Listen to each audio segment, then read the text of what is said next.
Hey guys, welcome to another pet battle video. Yours truly, Inzainia, and this one we are fighting Grandmaster Zusshi. So here we go, Grandmaster Zusshi. As you can see, my little notes come up there.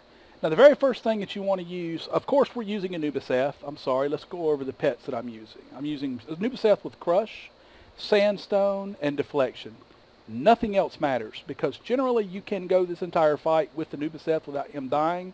I tend to bring in the Crow for Skimmer at the last fight, the third fight, just because the Crow can use his Nocturnal Strike and whatnot, Darkness and Nocturnal Strike combo, to finish Skimmer off relatively quickly.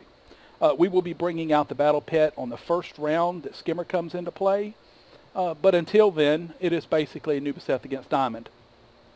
First thing off the bat, you want to get Sandstorm up. And the reason why is because he's going to Frost Nova you this first turn. But his next turn, he's going to use Howling Blast, which will do 75 damage to your backline pets. Well, if you're using a level 3, 4, 1, whatever, backline companion, battle pet, getting hit by that 75 a few times, will take them out. So you want to make sure that you get Sandstorm up. All right, at this point, you can take and you want to crush. Just crush him to death. Just crush Diamond to death. That little attack is going to do 75. When I hit, I'm going to get 69 back. It's not a heavy damage loss. And then you just rinse, repeat until he dies or his Frost Nova comes off cooldown, which right now I could use my Deflection. In fact, I will. Missed me. No damage. And of course, now he's going to use Howling Blast. There it goes. It missed everybody in the back because of Sandstorm. And now let's go ahead and get Sandstorm back up.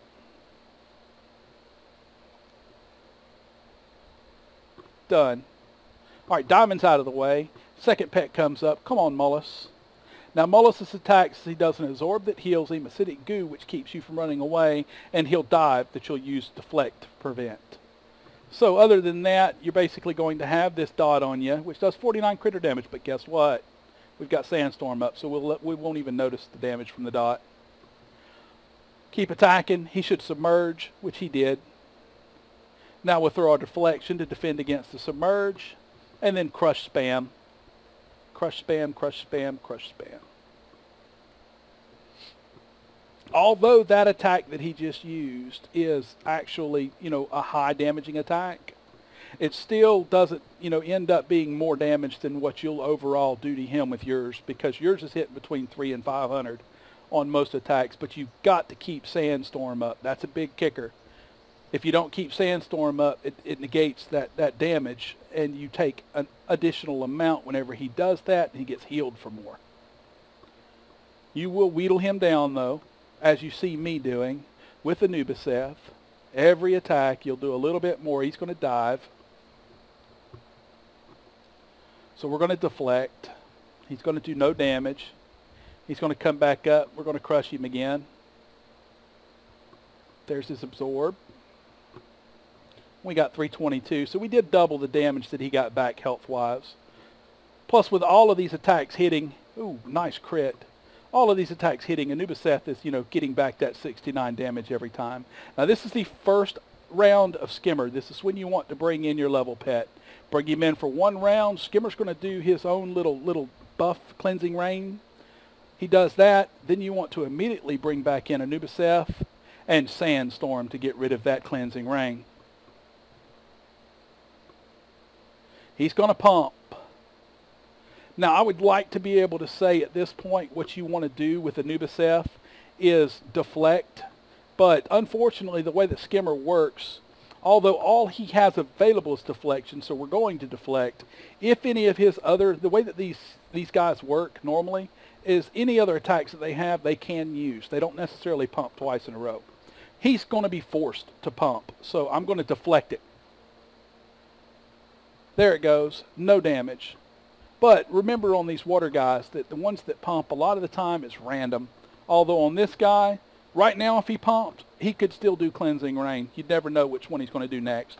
So pump is one of the hardest to block attacks in the game, even though it's, you see it coming, it's really hard to deter. And there it goes, pump. And if you watch on this next attack, he might pump, he might cleansing rain, you never know. So I just like to finish him off as best as I can with Anubisath. When Anubisath dies, you then bring out the crow if you need to. Sometimes you do, sometimes you don't. He's going to cleansing rain, get a little heal, which is fine now. The fight's over. Oh, he put me to sleep. So I got to pass a round. Got to pass another round. I could just bring out my crow, but, you know, I'm all for letting Anubisath finally die. Alright, so let's bring out the crow. And basically any attack's going to kill him and finish this fight. Done. Alright, yep, that's this one. Hope you enjoyed this fight. If you did, please like, comment, subscribe, and kick Seeker Zusshi's butt yourself. Alright, have a great day.